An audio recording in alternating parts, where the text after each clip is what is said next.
ధర్నా చౌక్ వద్ద దీక్ష చేపట్టారు. న్యాయవాదులపై జరిగే దాడులను అరికట్టే విధంగా న్యాయవాదుల రక్షణ చట్టాన్ని అమలు చేయాలని డిమాండ్ చేశారు.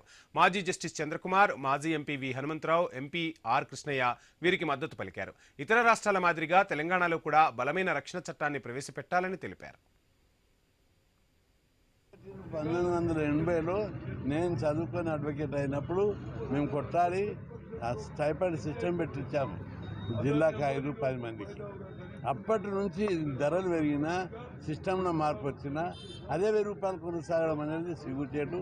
దీని మీద రివ్యూ చేసి ప్రస్తుత ధరలకు అనుగుణంగా 15,000కు పెంచాలి. ప్రతి ఒక్కరికి అర్హులైనటువంటి వాళ్లకు ఇంజనీరింగ్ విద్యార్థులకు ఫీజులు ఇస్తున్నాము, అనేక మందికి స్కాలర్షిప్లు ఇస్తున్నాము, విదేశీ విద్యార్థులకు 20 లక్షలు ఇస్తున్నాము స్టైపెండ్. ఫీజులు ఇంజనీరింగ్ చదివే విద్యార్థులకు 1,00,000కు పైగా ఫీజులు ఇస్తున్నాము.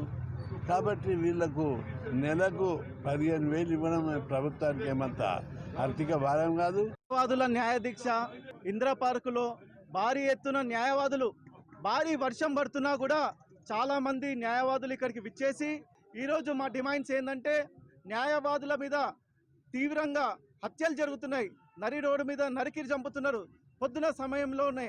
సో వాళ్ళని తీవ్రంగా కొట్టి కేవలం ఈ 2 నెలల్లో 10 మంది న్యాయవాదుల మీద దాడి చేయడం జరిగింది. అందుకోసము ఈ ప్రభుత్వము న్యాయవాదులకు అడ్వకేట్ ప్రొటెక్షన్ యాక్ట్ తీసుకొని రావాలి. కర్ణాటక ఏ విధంగా అయితే తీసుకొచ్చిందో, రాజస్థాన్ ఏ విధంగా అయితే తీసుకొచ్చిందో, ఈ రాష్ట్ర ప్రభుత్వము న్యాయవాదుల కోసం అడ్వకేట్ ప్రొటెక్షన్ యాక్ట్ తీసుకొని రావాలి. న్యాయవాదుల న్యాయదీక్ష